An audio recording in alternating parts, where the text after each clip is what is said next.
तो आइए सीधे चलते अपने सहयोगी नेहाल किदवई के पास। नेहाल, तो अगर आपसे जाने सुबह के 10 बज चुके हैं, कितना प्रतिशत मतदान का है, क्या लोग निकल कर आ रहे हैं, शहरों का क्या हाल है, ग्रामीण इलाकों का क्या हाल है?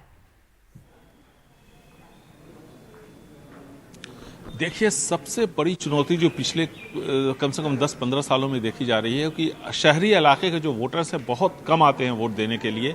अब से थोड़ी देर पहले यहाँ जो स्थानीय विधायक हैं और अभी कांग्रेस पार्टी के उम्मीदवार हैं रिजवान अरशद, उनसे भी मैं बात कर रहा था, तो वो भी कह रहे थे कि ये तमाम कोशिशों के बावजूद जिस तरह की उम्मीद की जाती है कि वोटर्स आएंगे वोट देंगे, तो उतनी बड़ी संख्या में वोटर्स आते नहीं है। बेंगलुरु सेंट्रल और ईस्ट, जहाँ पे मैं अभी हूँ, इस इलाके में देखिए तकरीबन 8% के आसपास यहाँ पर 9 बजे तक मतदान हुआ था, लेकिन सबसे ज़्यादा बेंगलुरु शहर में जो मतदान हो रहा है वो बेंगलुरु के दक्षिणी इलाके में हो रहा है, तकरीबन 9% के आसपास।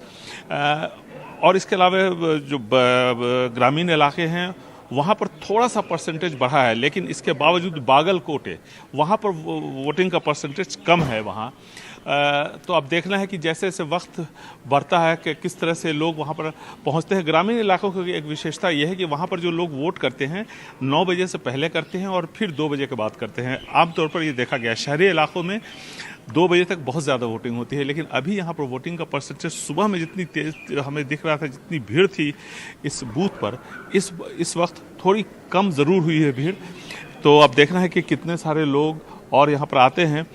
पिछली बार जो विधानसभा के चुनाव हुए थे 2018 में, तो तकरीबन 54% के आसपास बेंगलुरु शहर में वोटिंग हुई थी। हालांकि जो पूरे कर्नाटका का जो वोटिंग परसेंटेज है वो ज़्यादा था, 60% से ऊपर था। तो अब देखना है कि जो कोशिश हुई है इलेक्शन कमीशन की तरफ से, स्वयंसेवी संस्थाओं की तरफ से, वो कितना रंग लाती है और कितने लोग आते हैं वोट देने के लिए। जी निहाल, जो दिखाई दे रहा है अभी जिस बूथ पे आप हैं, या जो बाकी शहर के और दूसरी जगहों से आपके पास खबरें आ रही होंगी और कि किस तरह की भीड़ नजर आ रही है, या कैसा, अगर मैं आपसे पूछूं कि उत्साह है क्या वोटरों में, क्योंकि इतने तमाम तरह के मुद्दे और इस पर बड़ा हाई प्रोफाइल कैंपेनिंग रहा, आपने कवर किया इसे, प्रधानमंत्री की मौजूदगी इतनी ज्यादा रही, पर तमाम बड़े बड़े नेता, कई तरह के ऐसे भावनात्मक मुद्दे उठाए गए, तो इसका असर जो दिखता है ग्राउंड पे या बातचीत में लोगों से, वो क्या नजर आ रहा है?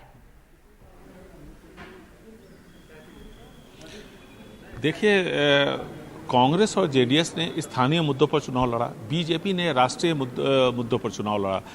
तो जो शहरी वोटर्स हैं उनमें एक मिलीजुली प्रतिक्रिया आपको मिलेगी। शहरी वोटर्स का ये मानना है कि दोनों ही महत्वपूर्ण हैं, लेकिन जब आप बाहरी इलाकों में जाते हैं, ग्रामीण इलाकों में जाते हैं, तो वहाँ पर स्थानीय मुद्दे बहुत बड़े हैं। जैसे कि ओल्ड मैसूरू रीजन, 61 सीटें हैं वहाँ पर, जिसमें से बेंगलुरु, बाहरी बेंगलुरु की यानी ग्रामीण बेंगलुरु की भी 4 सीटें हैं।